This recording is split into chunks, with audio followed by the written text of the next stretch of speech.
7 kematian paling sedih di dunia One Piece. Siapa sajakah itu? Don Quixote Rocinante. Akhirnya, Corazon memilih ikut bersama Sengoku.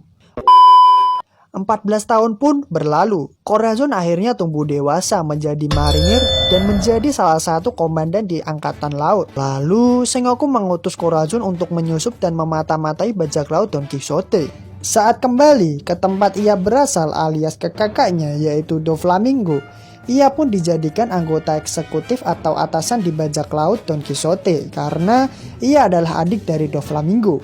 Fix sih, kekuatan orang dalam emang OP gitu loh. Dan ia pun diberikan codename bernama Corazon dalam Don Quixote Pirate.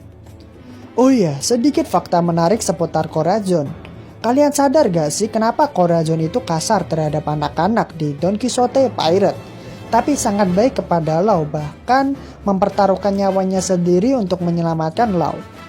Sebenarnya, Corazon itu baik dan tidak suka menyakiti anak-anak, tapi ia terpaksa melukai atau berbuat kasar terhadap anak kecil di bajak laut Don Quixote, karena ia ingin membuat anak-anak tersebut tidak betah atau tidak nyaman berada di bajak laut Don Quixote agar tidak terlahir bibit-bibit unggul dari idealisme bajak laut Don Quixote. Saat berada di bajak laut Don Quixote, ia bertemu dengan seorang bocah yang bernama Trawarga Lau. Yang saat itu ia terkena sebuah wabah penyakit yang bernama Underground.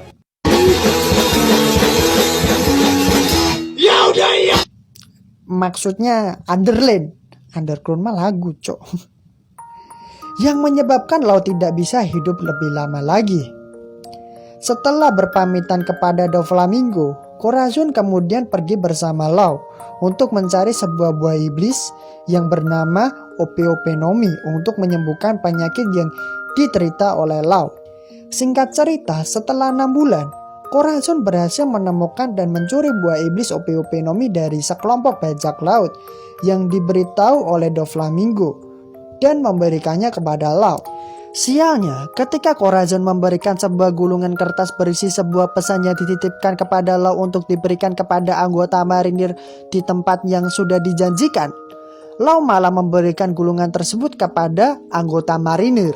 Dari sini, sudah bener ya, Lau memberikan gulungan pesan tersebut kepada anggota marinir. Mungkin si Lau lupa minum bintang 7 masuk angin alias kurang bejo. Ia malah memberikan gulungan pesan tersebut kepada Vergo, yang ternyata Vergo adalah mata-mata dari bajak laut Don Quixote. Dan mengejutkannya lagi, Vergo adalah penyandang codename Corazon sebelum Corazon.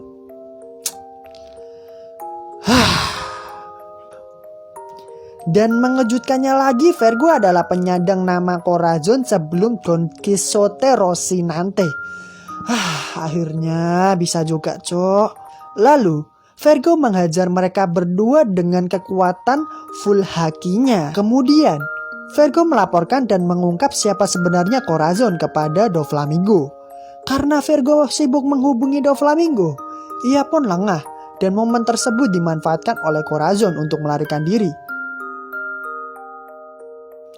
Setelah lolos dari Vergo, Corazon memasukkan Lau ke dalam sebuah kotak harta karun dan berkata jika kotak harta karun ini pasti akan dibawa oleh bajak laut Doflamingo dan Lau akan memiliki kesempatan untuk kabur dan selamat. Setelah mengkedapkan suara di sekitar Lau, Corazon pun memancing Doflamingo untuk mengulur waktu agar para angkatan laut bisa datang dan menyelamatkan Lau. Namun Corazon tidak bisa melawan semua anggota dari bajak laut Don Quixote. Namanya juga solo versus squad. Apalagi Corazon bukan frontal gaming yang bisa solo versus squad.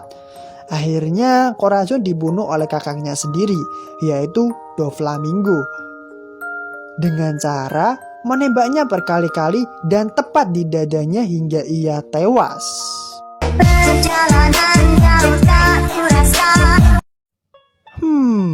Mimin ngebayangin kalau Mimin jadi anak-anaknya Tenryubito. Jadi kayak gimana ya? Atau kalau misalnya Mimin coret-coret lantai pakai krayon terus ortu Mimin langsung bilang, "Yah, lantainya jadi kotor lagi kan? Sana minta sama papa ganti lantai marmer lagi." Baru juga 1 jam diganti, masa udah kotor lagi?